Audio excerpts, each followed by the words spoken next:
নমস্কার YouTube channel বন্ধু সাথী, একটা ছোট ভিডিও করতে চলে এলাম। বিশেষত আমার ছাত্র বন্ধুদের দিকে তাকিয়ে নবম শ্রেণী 70 মার্কের যে পরীক্ষাটা হবে, ষাট সাবমিশিভ পরীক্ষা বলা হয়, সেই পরীক্ষার উপরে মোটামুটি একটা সামগ্রিক প্রশ্ন তুলে ধরার চেষ্টা করছি আর কি। তা সময়ে সাপেক্ষের ব্যাপার, পেরে উঠতে পারিনি, যতটা পেরেছি ততটাই বলছি আর কি। প্র্যাকটিসের মধ্যে থাকলে হবে।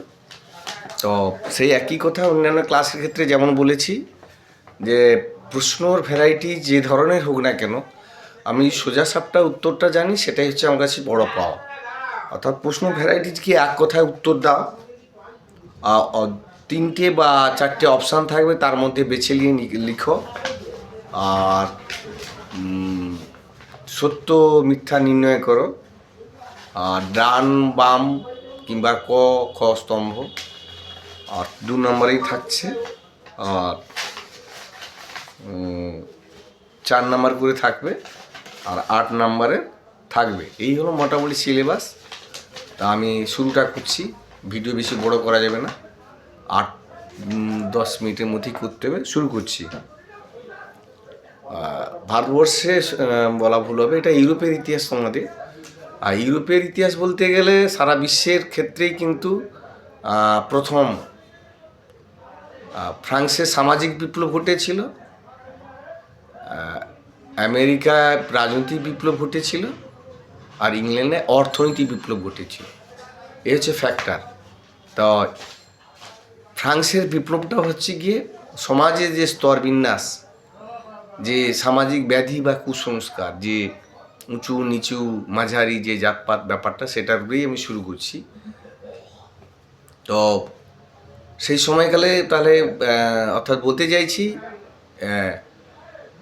ফ্রান্সের বিপ্লব 1789 14 জুলাই, তার আগের যে বিভিন্ন সমাজ ব্যবস্থার যে বিভিন্ন কর ব্যবস্থা ছিল, ওখান থেকে একটা দুটো কমন থাকবে, লবণ কর, সম্পত্তি কর, ধর্মীয় কর ইত্যাদি। এখানে একটা কমন প্রশ্ন থাকছেই। তা আমি বলবো ক্যাপিটেশন কিসের রূপে কর নেওয়া হতো, গ্যাবেল কিসের রূপে কর নেওয়া হতো, বা গ্যাবেল কি, কার্ভি কি, এই ধরনের প্রশ্নগুলো আর কি। নেপোলিয়নের জীবনের শেষ যুদ্ধের নাম কি, বা নেপোলিয়ন কোন যুদ্ধে পরাস্ত হয়েছিলেন, যেখানে দেশান্তরিত হোক, দেশ তাড়িত হয়ে সেখানে জীবন ত্যাগ করেছিলেন, সেই দ্বীপটির নাম কি। এবার যে ইংল্যান্ডে যে শিল্প বিপ্লবের ক্ষেত্রে যে আবিষ্কারকগুলো,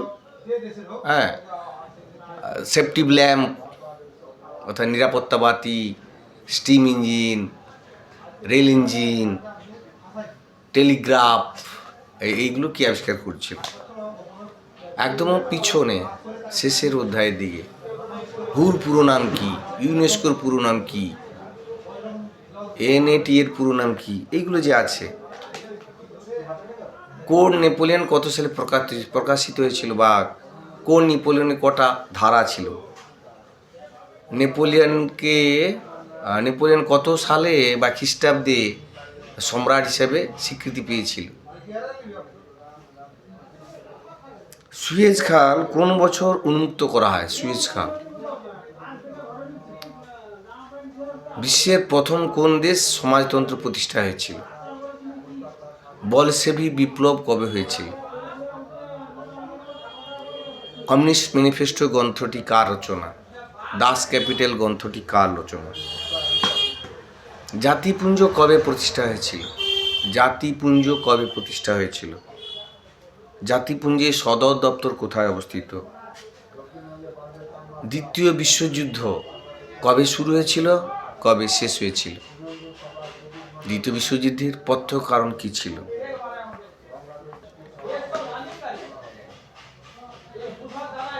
সেরোজোভার হত্যাকাণ্ড কত খ্রিস্টাব্দে হয়েছিল। সেরোজোভা কোন দেশের অন্তর্গত। রাশিয়ার সম্রাটদের কি বলা হতো, রাশিয়ার সম্রাটদের কি বলা হতো। রাশিয়ার শাসন ব্যবস্থার কাঠামোকে কি বলা হতো। ওয়াটার যুদ্ধ কবে কাদের মধ্যে হয়েছিল, ওয়াটার যুদ্ধ। বিশ্বের সর্বপ্রথম বৃহত্তম সম্মেলনের নাম কি, অর্থাৎ ঘুরে হতে পারে, ভিয়েনা সম্মেলন কবে অনুষ্ঠিত হয়েছিল? জুলাই বিপ্লব কবে হয়েছিল? এপ্রিল থিসিস কে রচনা করেছিলেন?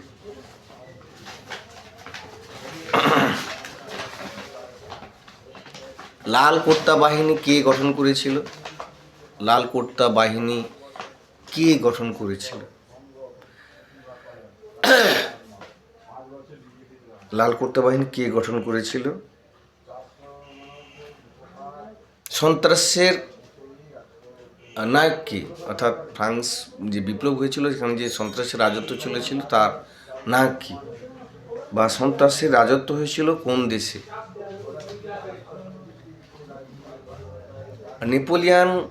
নেপোলিয়নের অনেক রকমের প্রশ্ন হয়। নেপোলিয়নকে বাদ দিয়ে ওই চ্যাপ্টার থেকে কোনো প্রশ্ন হতে পারে না।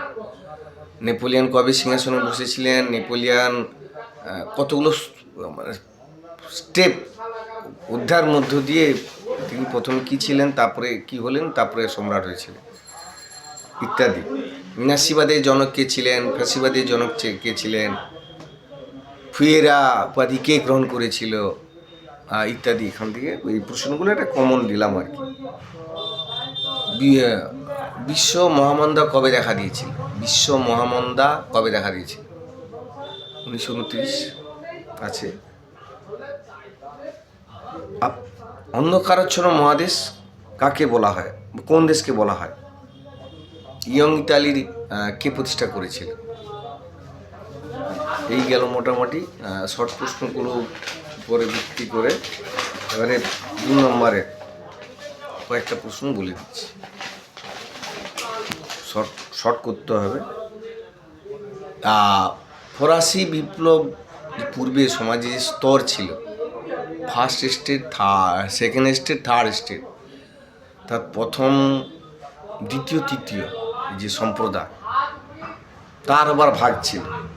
অর্থাৎ যাজক, অভিজাত, সাকুলত বা সাধারণ। এই যাজক কাদের বলা হচ্ছে? অভিজাত কাদের বলা হচ্ছে? সাকুলত কাদের বলা হচ্ছে? এই সাকুলত কাদের বলা হয়?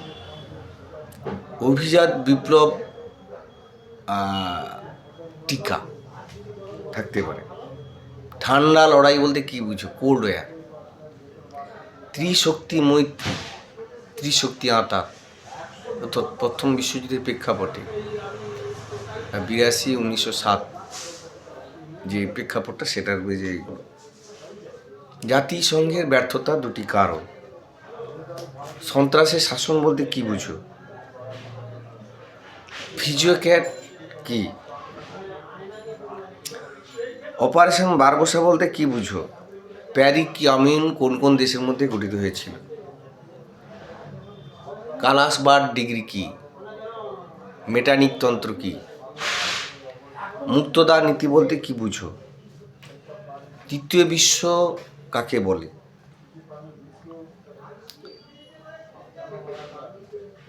ভারতকে ব্রিটিশ সাম্রাজ্যবাদের রত্ন বলা হয় কেন? ভারতকে ব্রিটিশ সাম্রাজ্যবাদের রত্ন বলা হয় কেন? এই গেল মোটামুটি 2 নম্বরের কমন প্রশ্ন। আরও আছে কমন বলতে যেগুলো বেশিরভাগ পরীক্ষা পড়ে থাকে সেইগুলো। 10 মিনিটে করতে হবে, সময় অনেক চলে যাচ্ছে। নেপোলিয়নের সংস্কারগুলি লিখো অথবা নেপোলিয়নের উত্থানের পটভূমি রচনা করো।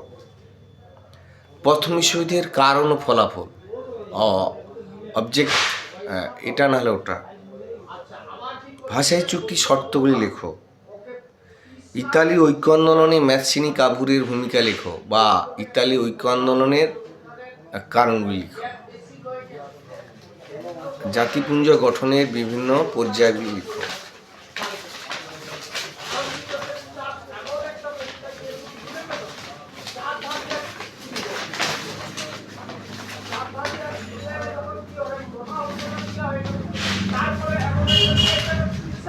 এই জোগাড় করে বলতো